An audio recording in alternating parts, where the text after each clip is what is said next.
Nosotros, ¿verdad?, que rezamos a la Divina Misericordia. Hay un tema que yo no estoy seguro de haberlo dado aquí. Sé que he hablado de él muchas veces, que es un tema que me identifica, que se llama la fe práctica en la Divina Providencia. Tomo de referencia un libro que tiene el mismo nombre, escrito por un padre chileno llamado Rafael Fernández. Tuve la oportunidad de conocerlo una vez que nos dio un retiro a un grupo de seminaristas que nos estábamos formando para una consagración al movimiento apostólico de Schoenstatt. En Santo Domingo existe Schoenstatt. No sé si ustedes alguna vez han escuchado de Schoenstatt. La Virgen.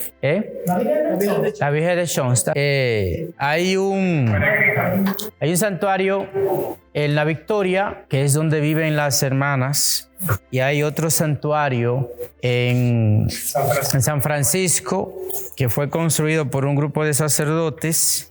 El grupo mío hacía rato está detrás para construir otro en Santo Domingo. Inclusive nos dieron el terreno, pero eso no se ha concretizado. Pero queríamos también construir un tercer santuario allá en República Dominicana. Y el padre José Kentenich fue el fundador de lo que se llama el movimiento apostólico de Schoenstatt, que nace en un pueblo en Alemania llamado Schoenstatt. De ahí viene el nombre, ¿verdad?, de movimiento apostólico de Schoenstatt. Schoenstatt significa lugar bonito. No tuve la oportunidad de ir. Hubo muchachos que los eligieron para ir a Alemania. Y el lugar es así, es un lugar bonito. Ese es el significado del nombre y es la realidad de ese lugar. Entonces, el santuario de Schoenstatt, si alguno no lo ha visto, es una capillita y adentro de la capilla no cabe 20 gente.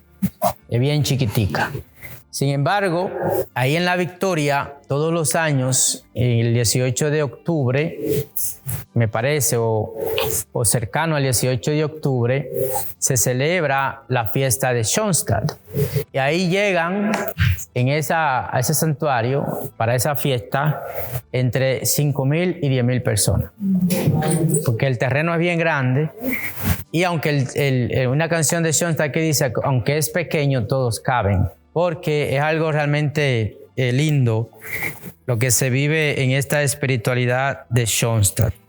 Pudiéramos algún día, ¿verdad?, hablar abiertamente en La Victoria. Pero en Santo Domingo. Santo Domingo. Aquí en Nueva York está. Sí, hay uno en Staten Island. El asunto del que está en Staten Island no es afuera, no se ve como los demás santuarios. Es el único santuario del mundo que no se parece a los otros santuarios, porque en la vez cuando lo construyeron o querían construirlo, no consiguieron el permiso de la ciudad. Por dentro es igualito que el santuario, pero por fuera es una casa. Si usted pasa por ahí, cree que es una casa. O sea, no sabe qué es santuario. Schoenstatt es una espiritualidad muy bonita. El asunto es, para uno iniciar con una espiritualidad de ese tipo, necesitaríamos asistencia de alguna hermana religiosa que venga. Y las hermanas religiosas más cercanas que hay son las que están en Staten Island, bastante lejos de aquí, son como 2 horas y algo de viaje. Uno puede ir también a se puede hacer una peregrinación allá, ya se puede organizar. Pero la Virgen de Schoenstatt, que nosotros le llamamos la Mater Peregrina, es la Mater, y el padre Kentenich es el Pater. Esa relación que hay de madre e hijo es bastante bonita. Y en el camino, ¿verdad?, yo le voy a dar un poquito de la vida del padre Kentenich y cómo él transformó la iglesia en su tiempo. Padre Kentenich, que nació en Alemania, muy enfermo. De hecho, la relación de él con la Virgen viene precisamente de su enfermedad. Tenía una enfermedad que él le decían que no iba a durar mucho. Él le daba fácilmente neumonía. Y el padre tiene barba larga así. Y él se dejó crecer la barba. Muchos decían que era para protegerse la garganta. Entonces, lo grande de él es que hoy nosotros tenemos movimientos apostólicos en la iglesia. Por ejemplo, la Divina Misericordia puede ser un movimiento apostólico. Emaús es un movimiento apostólico. La Renovación Carismática es un movimiento apostólico. Hay varios movimientos apostólicos en la iglesia. Y él fue el que primero inició con los movimientos apostólicos. O sea, el de Schoenstatt fue el primer movimiento apostólico en la iglesia. Y por eso a él lo condenaron. Porque el padre Kentenich estaba muy adelantado a su tiempo. Nosotros decimos que él era un profeta de su tiempo. Él estaba bien adelantado al tiempo. Y lo que la iglesia está viviendo hoy, él hacía años que ya él empezaba a educar con eso. La iglesia, cuando alguien educa algo raro, entonces la iglesia lo que hace es que lo corta y muchas veces lo condenan. Y a él lo condenaron, a él lo mandaron al exilio desde Alemania a Milwaukee. O sea, él duró 14 años en Milwaukee. En Milwaukee hay un santuario también grandísimo en terreno, porque el santuario es igual de chiquito en todos lados. Y él estuvo ahí en Milwaukee 14 años. Entonces después, cuando la iglesia estudió todo lo de él y se dio cuenta que él no tenía los errores que se pensaba que tenía, entonces lo regresaron, a él lo apartaron de su obra, la obra de Schoenstatt, lo apartaron. Y esa obra está presente en muchísimos países del mundo. Aquí en América, ya me refiero a América en el continente, está en Argentina, en Chile, en Bolivia. En Bolivia es bien fuerte el movimiento de Schoenstatt. Hay padres de Schoenstatt y hay hermanas de Schoenstatt. Es un movimiento bastante grande, aunque uno no lo conozca. Entonces el padre Kentenich habla de la fe práctica en la divina providencia. Él quiere dar respuesta con este término de la fe práctica en la divina providencia a lo que podríamos calificar como el gran problema y desafío para el cristianismo actual. Estamos hablando del año 1914, 1916, que es cuando él empieza con este movimiento. Ese movimiento inicia con un grupo de seminaristas. Él era formador en un seminario, director espiritual, y él empieza con ese grupo de seminaristas antes de la guerra.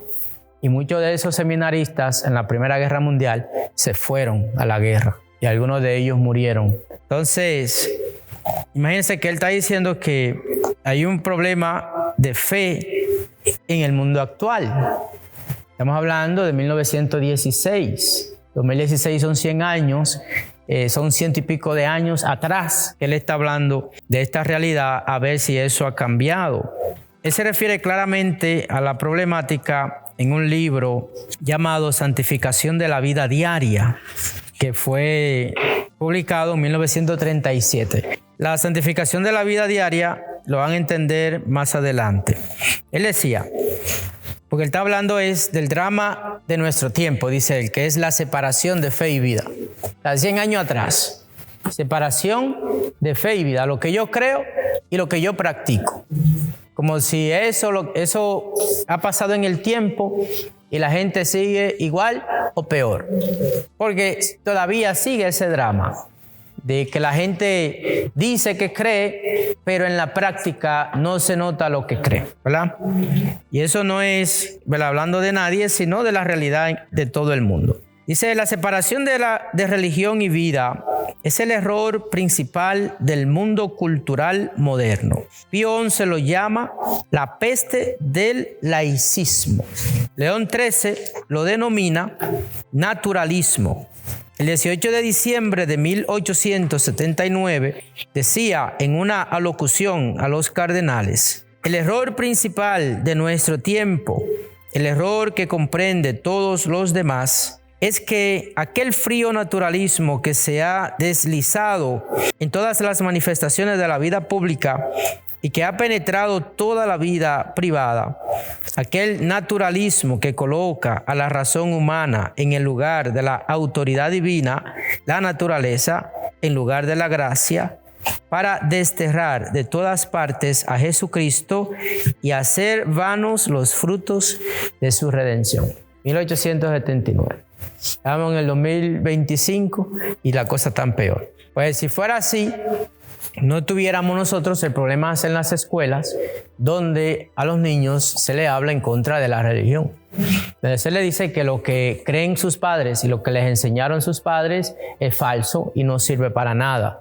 Eso es simplemente adoctrinamiento y lavado de cerebro. Eso se le enseña a los niños en las escuelas hoy en día y tratan de sacar a Dios de todo lado, de las escuelas, de la calle, de la televisión, de las películas. Hoy en día para nosotros ver una película religiosa tiene que ser una película fuera de Hollywood. O sea, alguien tiene independientemente que hacer el film de la película y no contar con el respaldo de Hollywood. Eso implica que cuando vaya a distribuir la película no llega a todas las salas de cine y no se ven. Por eso muchos de ellos van a acudir a plataformas digitales hoy en día para poder promover las películas. Pero cuando es sacada en Hollywood, está en todo lado, hasta en los periódicos aparece.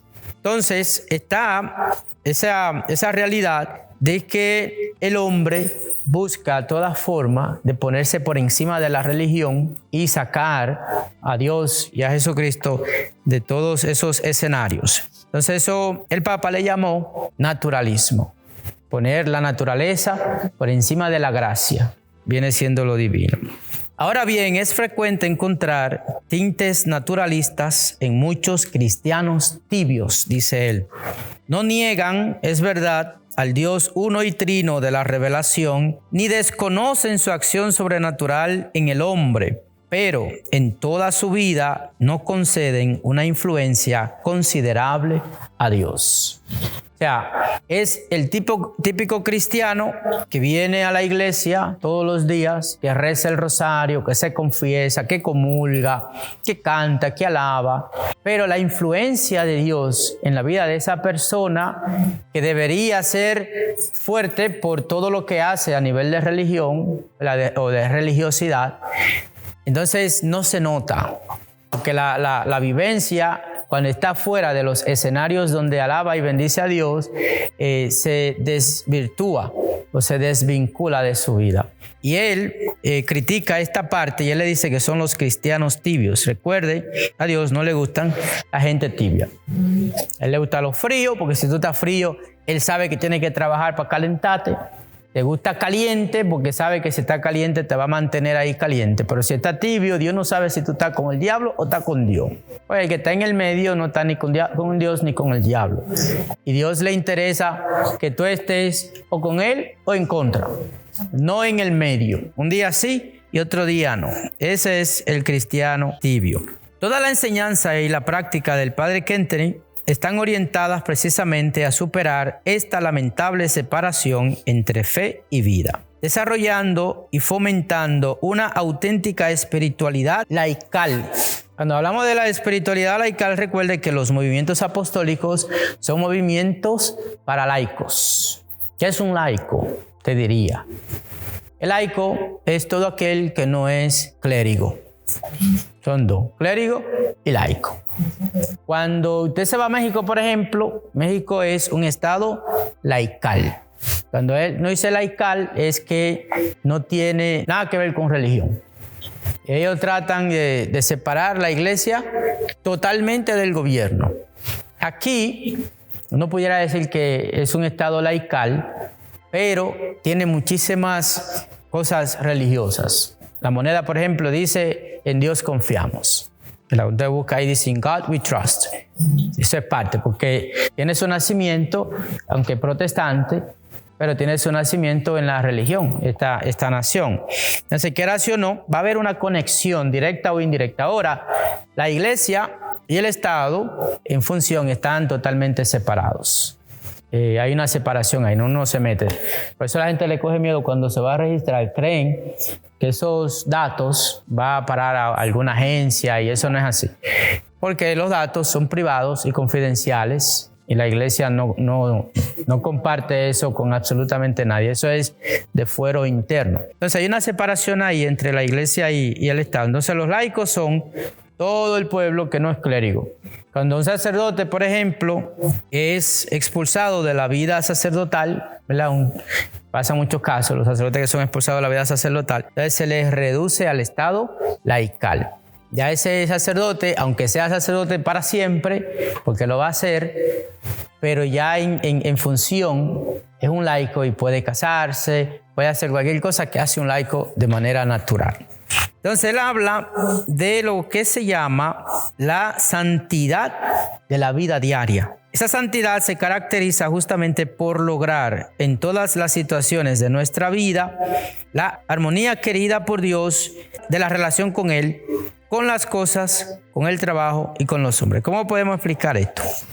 Antes había un nivel de espiritualidad que invitaba a la gente a abandonar el mundo y centrarse en Dios.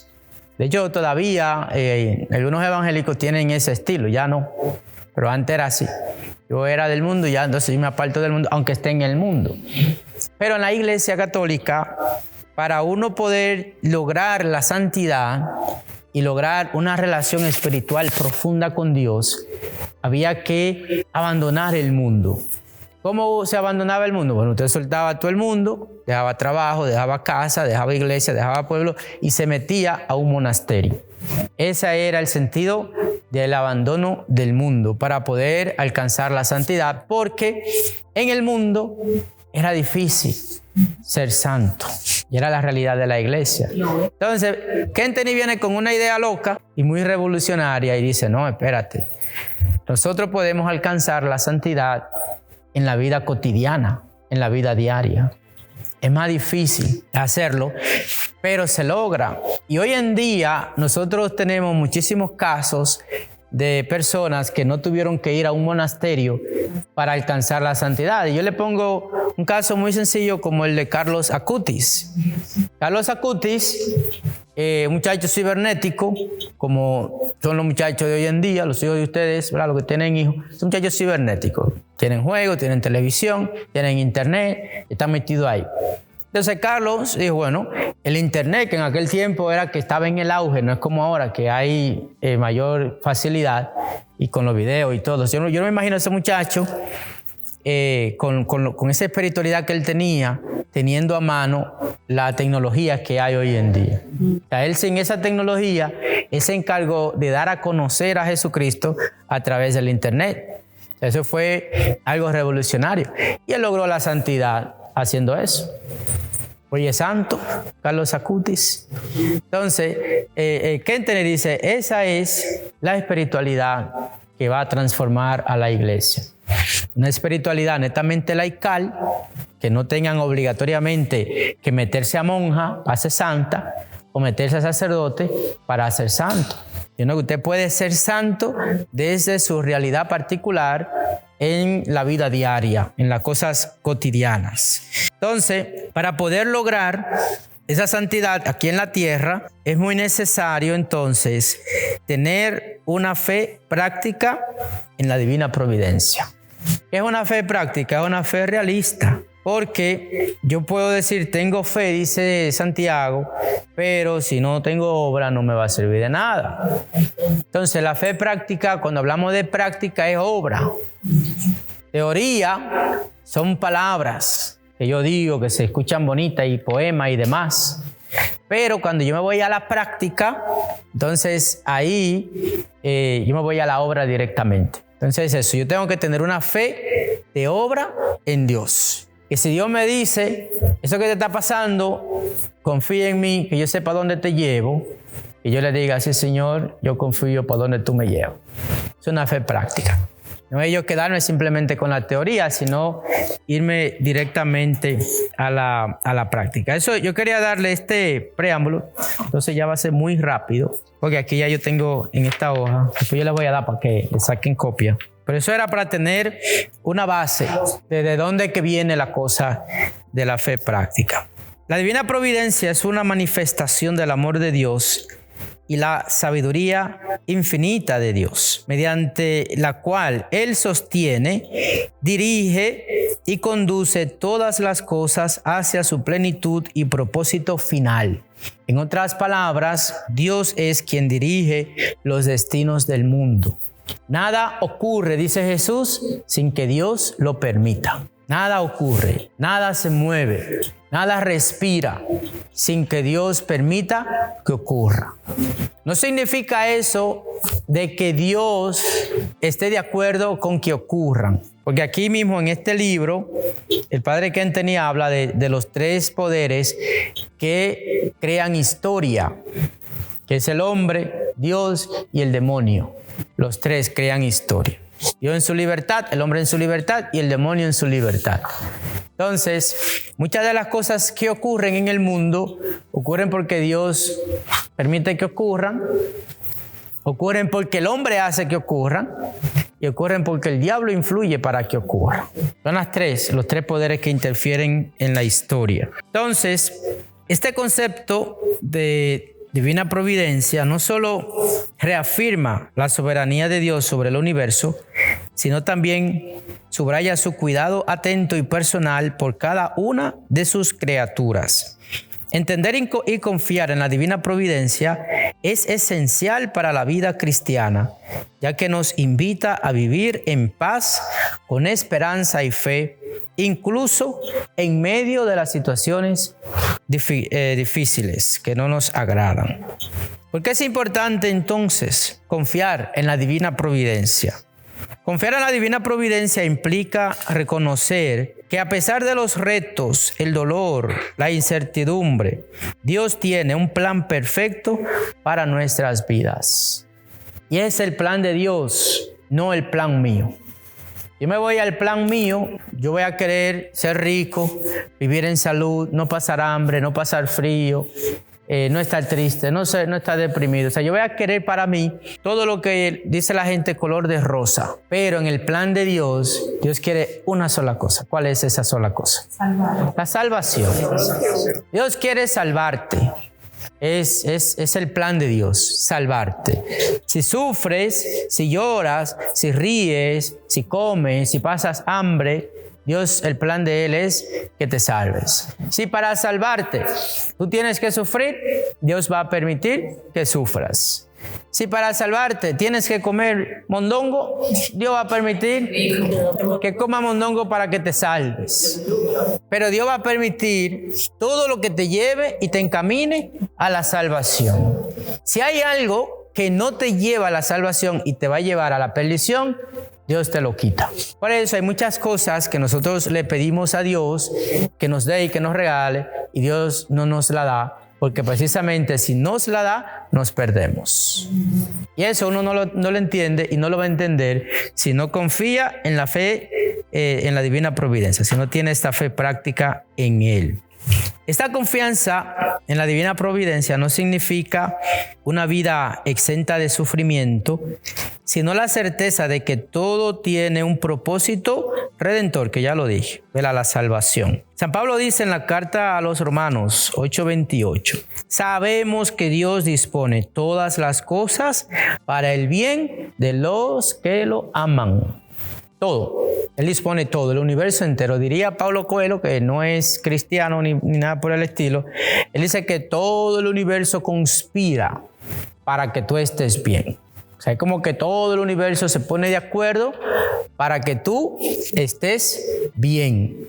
Y uno lo pone en palabra cristiana. Dios dispone todas las cosas en el universo entero para el bien de aquellos que aman a Dios. Y cuando uno ama a Dios, uno debe amarlo de manera incondicional. Al cultivar esta confianza, el cristiano aprende a vivir sin ansiedad y con una actitud de abandono en las manos de Dios.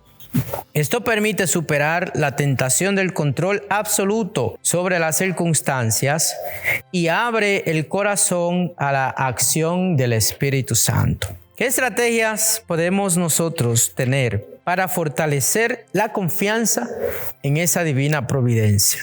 La primera es oración constante. Debe haber en aquel que quiere confiar más en Dios, hablar con Dios. Usted no va a confiar mucho en mí si usted no me conoce. ¿Verdad que no? Usted confía. Mientras más conoce a alguien, usted más confía en esa persona. Eso pasa igual con Dios. Mientras más yo hablo con Dios, más confío en Él y en su providencia. Entonces la oración es el medio principal para mantener una relación viva con Dios. A través de ella podemos presentar nuestras preocupaciones y pedir la gracia de confiar en su plan. Una sugerencia para esto, para esta oración, practicar la oración de abandono, como la de Charles de Foucault, sacerdote francés, muy espiritual. Mi antiguo obispo es de esa línea, hay un movimiento de espiritual, así, Charles de Foucault. Él practicó mucho el abandono, murió pobrecito.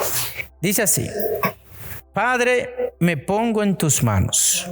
Haz de mí lo que quieras, sea lo que sea. Te doy las gracias. Estoy dispuesto a todo, lo acepto todo, con tal que tu voluntad se cumpla en mí y en todas tus criaturas.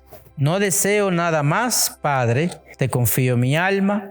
Te la doy con todo el amor de que soy capaz, porque te amo y necesito ponerme en tus manos sin medida, con una infinita confianza, porque tú eres mi Padre. De la oración, es la oración del abandono. La canción sale como: Padre, Padre, Padre, me pongo en tus manos. Haz de mí lo que quieras, sea lo que sea. La canción te la busqué en YouTube, la pone de cabecera, duerme con ella, la pone en la mañana y despierta con ella. Maravillosa, ¿verdad? Yo tengo copias que le puedo conseguir también. Hay una novena que se llama la novena de la entrega o del abandono. Yo tengo copias allá que le puedo facilitar, que necesite copia de esa. Es bien corta, una novena es una oración de un parrafito ahí, y te hace esa oración todos los días. Aprender a abandonarse a Dios, porque uno quiere controlar todo y se olvida, ¿verdad?, que Dios debe tener una influencia, como dice el padre Kentenny, debe tener una influencia en mi vida. La segunda estrategia para poder entrar, ¿verdad?, en esa confianza: lectura y meditación de la palabra de Dios, porque ahí está la respuesta a nuestras necesidades en la Biblia. Las escrituras están llenas de ejemplos de la providencia divina en la vida de personas que enfrentaron pruebas y dificultades. Por ejemplo, el caso de Job, ¿verdad? Uno cuando lee la historia de Job se da cuenta de cómo Job se abandonó a la providencia de Dios. Dios se lo dio, Dios se lo quitó, bendito sea el nombre del Señor. Eso es abandono en la divina providencia. ¿Qué sugerencia podemos nosotros tener? Meditar en pasajes como el Éxodo, donde Dios provee para su pueblo en el desierto, o los evangelios, donde Jesús multiplica los panes y los peces. O sea, hay muchas oraciones en la Biblia, muchas lecturas que nos pueden ayudar a entender cómo Dios provee para su pueblo. La tercera estrategia son los sacramentos. Siempre van a salir los sacramentos, porque la vida sacramental, especialmente la Eucaristía y el sacramento de la reconciliación, fortalecen nuestra fe y nos ayudan a experimentar el amor providente de Dios a través de la Eucaristía, porque Jesús mismo se sacrifica a sí mismo para entregarse en cuerpo, alma, sangre y divinidad hacia nosotros. Y cuando yo voy al sacramento de la confesión, esos pecados que yo tengo vergüenza de confesar, Dios me los perdona sin importar el color de ellos. La otra estrategia es practicar la gratitud, ser agradecido, reconocer las bendiciones diarias. Nos permite ver cómo Dios actúa constantemente en nuestra vida. Y yo reconocer lo que Dios me ha dado. San Pablo dice: todo es gracia. sea, todo viene de Dios. No hay nada aquí por obra, sino por gracia. Las obras nos ayudan, porque las obras es parte de yo demostrar que tengo fe, dice Santiago. Pero cuando yo recibo un don, no lo recibo precisamente por mi obra, sino porque Dios me quiere dar su gracia. La sugerencia sería llevar un diario de gratitud para anotar las manifestaciones de la providencia divina. Eso es como que usted tenga un cuadernito y usted se va a pasar el día entero haciendo las cosas normal sin pensar en ese cuadernito. ¿Se entiende, verdad? Tengo mi cuadernito, desde que yo me levanto, lo tengo en la casa. No es que tiene que andar con él. Pero usted tiene su cuadernito. Usted cuando se va a acostar, va a tomar su cuadernito antes de dormirse y va a pensar en esta vida, en este día de hoy, cómo Dios se manifestó en mi vida y me dio algo. ¿Verdad? Porque puede ser, bueno, usted diría así de manera simplista, bueno, Dios me dio el día y yo llegué hasta hoy. Me levanté y llegué hasta hoy. Eso es bien simple. Pero uno está seguro que durante el día hay algo que ocurre. Usted piensa ver y dice, mire, el Señor me dio esto y lo anota. Entonces, gracias, Señor, porque hoy, qué sé yo, me hiciste más paciente. Así. ¿Verdad? Hiciste más paciente. Tuve situaciones que voy a haberle dicho 2 o 3 cosas y no se las dije. Entonces, yo te agradezco, Señor, porque hoy me diste un ching más de paciencia. Entonces, usted piensa en su vida diaria algo para darle gracias a Dios. Pero nada más lo bueno para mí, no lo bueno. Lo bueno. Esto no es para lo malo. No es lo bueno, porque ya lo malo está en el mundo. Que Dios no te da nada malo. No, yo sé, pero yo le digo porque uno tiene un momento a que esté en grupo, lo que sea. Sí, pero no es el malo, sino si llegó algo malo, agradecerle a Dios de cómo saliste de ese algo malo. Porque yo lo dije, si yo voy manejando y alguien se me atraviesa y yo en vez de decirle 2 o 3 palabras, respiro profundo, como yo le hago, así, vete con Dios, mi hijo. Entonces yo digo, gracias, Señor, que me diste paciencia para no decirle 2 o 3 cosas. Porque Dios te ayuda con eso. Número 5 es testimonio de otros. Oiga esto. El testimonio de otros, de los hermanos, lo que le ocurre a los hermanos. De una manera, escuchar cómo Dios ha obrado en la vida de otras personas puede fortalecer nuestra confianza. Por eso es importante participar de grupos de oración o de comunidades cristianas. Por ejemplo, grupos así como estos es muy importante. Y quien haya tenido algún tipo de experiencia transformadora en su vida, no se quede con ella. Usted debe decirla, porque recuerden lo que decía el Evangelio de hoy. No podemos ocultar la lámpara debajo de la cama. Si Dios se ha manifestado en tu vida y te ha mostrado una realidad y te ha cambiado, te ha hecho algo, no tenga vergüenza y compártelo con los hermanos, porque ese testimonio de fe va a edificar al otro hermano que no está edificado. Entonces eso también ayuda a uno tener confianza. No diría, bueno, si Dios hizo eso con tal persona, Dios puede hacerlo conmigo, porque eso nos ayuda. Ya por último, reconocer la acción providencial de Dios en la vida diaria, como dice el padre Kentenny. Dios actúa de manera sutil y muchas veces imperceptible. Para reconocer su providencia es necesario cultivar una mirada atenta y un corazón agradecido. 4 cosas. Pequeños detalles. La presencia de Dios se manifiesta en pequeñas coincidencias, encuentros inesperados o soluciones a problemas que parecían imposibles. Uno ve a alguien y uno diría, esta persona la mandó Dios. ¿No le ha pasado eso? Sí, muchas veces. Hay situaciones que se dan que cuando uno ve el resultado al final, uno diría, eso fue Dios. El caso de los accidentes del avión, que murieron todos los que estuvieron involucrados, más de 60 personas. Hubo un caso de un filipino, que apellido Maravilla, John Maravillas. Este muchacho que se iba a abordar ese vuelo, no le aceptaron el perro.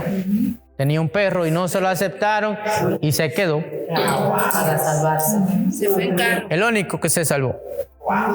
Entonces, cuando uno ve eso, uno dice, eso fue Dios. Sí. Que ese día él le dijo, vete con este perro. Uno va a decir eso, bueno, y entonces los 60 y pico. No voy a decir que Dios, no. El asunto es que uno tiene que ver esos pequeños detalles cuando ocurren las cosas. Porque recuerden que lo que ocurre no ocurre porque Dios lo hace. Dios no hace el mal. Dios no puede odiar a nadie ni darle mal a nadie. Dios permite que ocurra. Y lo hace con un propósito. Lo segundo es la paz interior. Cuando confiamos en la providencia divina, experimentamos una paz que trasciende las circunstancias adversas. Usted puede tener el problema más grande y estar en una paz que usted dice, me voy a morir. Estoy tan bien que tengo miedo de ir a Tulile. Estoy bien estoy asustado por lo bien que estoy, decía Tulile el merenguero. Estoy tan bien que estoy asustado, porque como que no es normal, ¿verdad? Este bienestar. Pues entonces ese bienestar hay que entender que es fruto de esa confianza en la providencia de Dios. Tengo problemas, pero Dios está en control, ¿verdad? Lo tercero, frutos del Espíritu. La acción providencial de Dios se evidencia también en los frutos del Espíritu Santo. El amor, la alegría, la paz, la paciencia, entre otros. Cuando yo me veo a mí mismo manifestando estos frutos del Espíritu Santo, significa que la providencia de Dios está actuando en mi persona. Y el último es las puertas abiertas y cerradas. Oigan esto, puertas abiertas y cerradas. Aprender a interpretar las puertas que se abren o se cierran como parte del plan divino. Kentenny le llama a esto las puertas abiertas y las resultantes creadoras. O sea, hay puertas que uno va y se nos van a abrir. Esa puerta que se abren puede que nos lleven a la salvación o nos lleven a la perdición. Y cuando se cierra una puerta, yo debo interpretar eso también como parte del plan de Dios. Como la puerta que se le cerró a este muchacho, que no lo dejaron entrar en el avión. Bueno, hay que interpretar eso como parte de la providencia de Dios. Entonces, no forzar. Usted no debe forzar el mingo, como dice. No forzar. Cuando algo no es por ahí, diga, bueno, por algo no es. Así que me voy a estar tranquilo y voy a confiar de que Dios tiene algo todavía mejor. Ya para concluir, la confianza en la divina providencia nos invita a vivir con esperanza y serenidad, sabiendo que Dios tiene el control de nuestras vidas y que todo coopera para nuestro bien. Al fortalecer esta confianza mediante la oración, la palabra, los sacramentos y la gratitud, podemos reconocer con mayor claridad su acción amorosa en nuestras vidas cotidianas. Así nuestra fe se convierte en un testimonio vivo de la bondad infinita de Dios. Es todo.